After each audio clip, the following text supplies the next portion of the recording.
Last week, DJI rolled out their new FPV drone, so I think it's time to review the drone laws that applies to FPV drones. Hello and welcome to LegalDrone, where we talk about drones and other tech stuff. If you're new to the channel, please consider subscribing.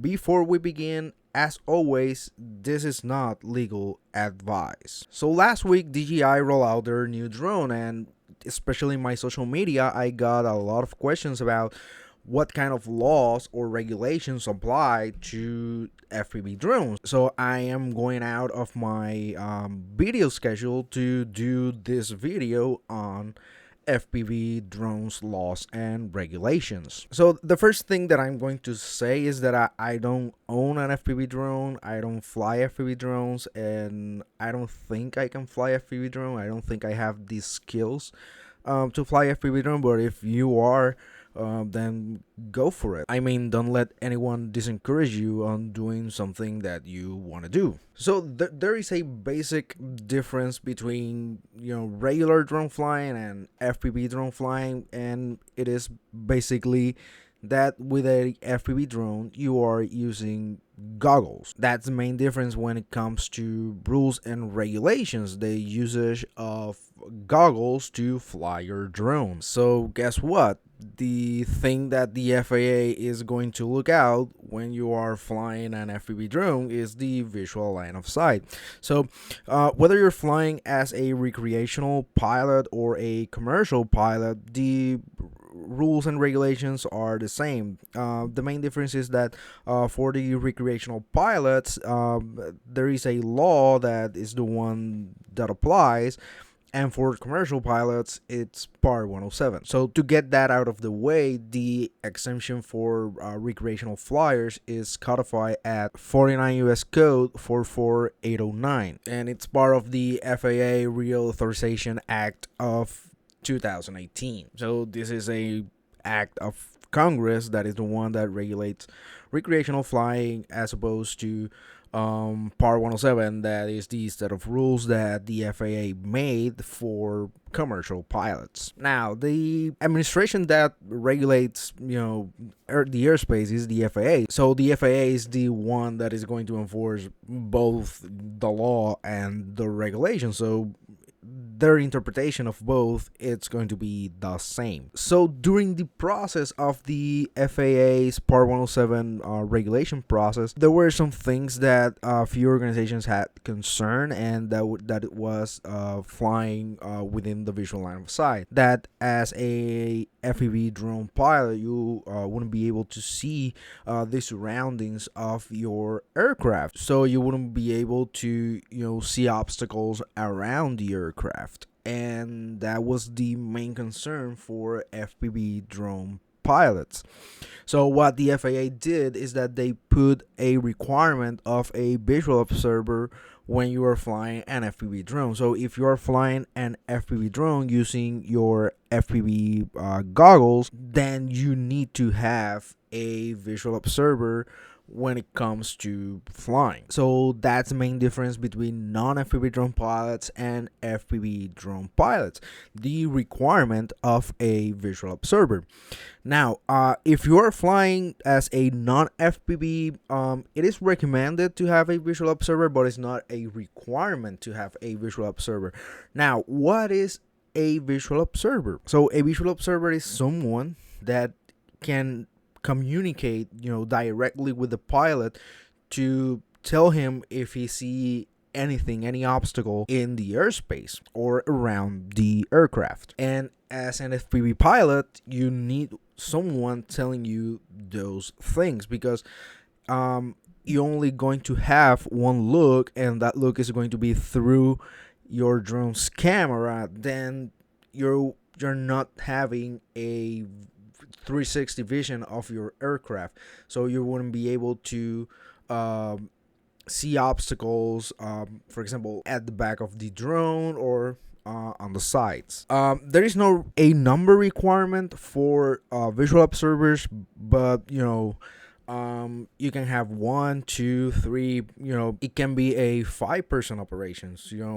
A pilot and 4 visual observers, as long as the visual observer can communicate directly with the pilot, then it classifies as a visual observer. So, and you need to understand that the ability to communicate has to be directly. You cannot use the aid of a cell phone or a scanner or something like that.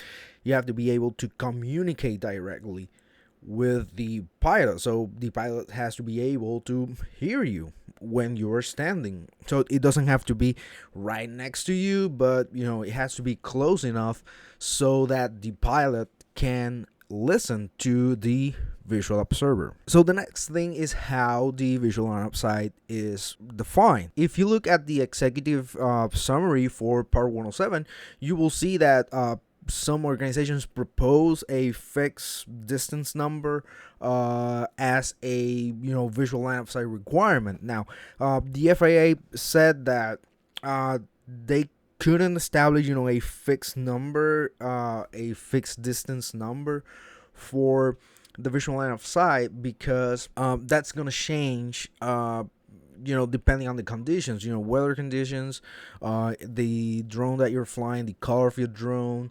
I know people that have 10/20 vision. I have 20/20 vision with my glasses, so I know people that can see better.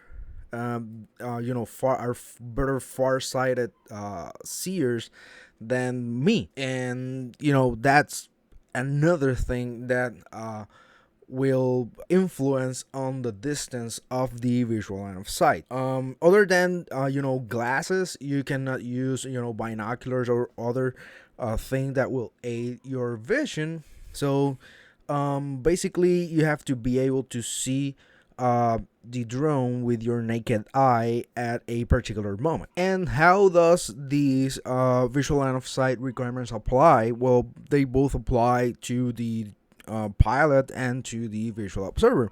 Now, the visual observer is going to be looking at the drone at all times. The pilot is not. An FPV pilot, by its nature, won't be looking at the drone at all times. Now, the thing is that you need to be able, if you take your goggles off, you need to be able to see the drone in the airspace.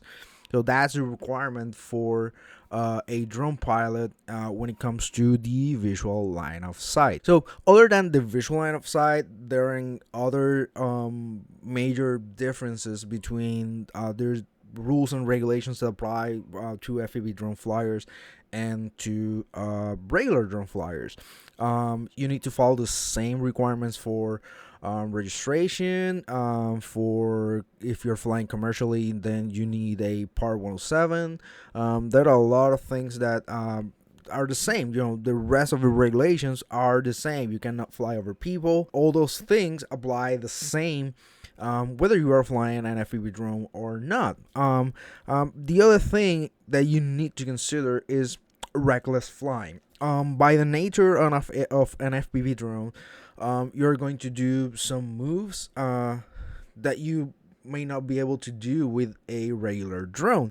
So you need to keep in mind that you cannot do those moves recklessly. You need to be flying safely, the same as if you were flying a regular drone. So finally, I'm going to give you my opinion on this DJI FPV drone.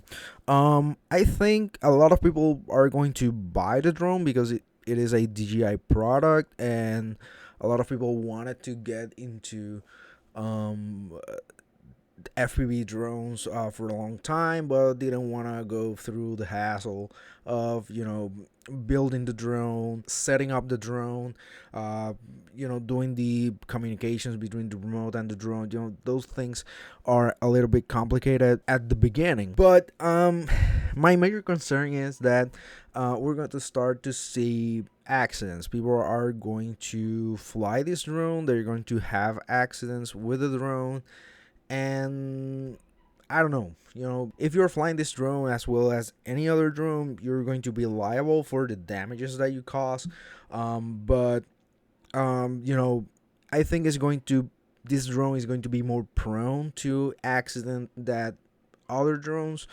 So another thing is that for ages, I have seen on social media, Facebook groups, Reddit posts, people having trouble with communications, using DJI products, drones flying away, people do have problems with the remote to the drone communications.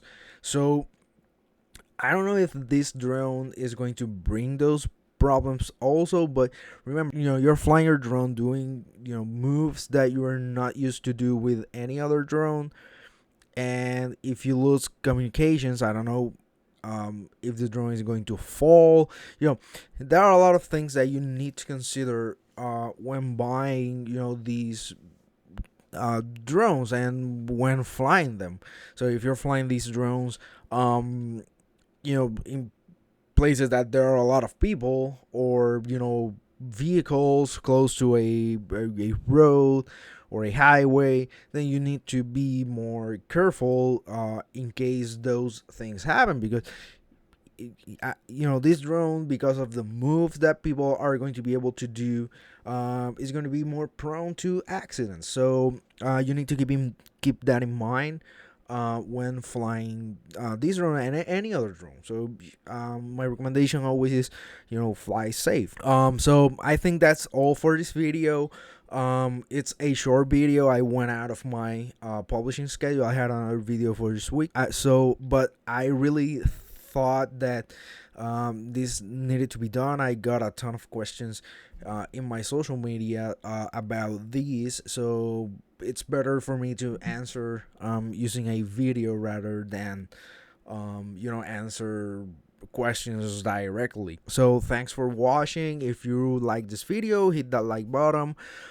If you like my channel, subscribe. It will help a lot and I will be eternally grateful. If you want to see more drone law videos, you can click in the box that's gonna be here, and if you want to see my remote ID playlist, you can click in the box here. So thanks again for watching and see you next time.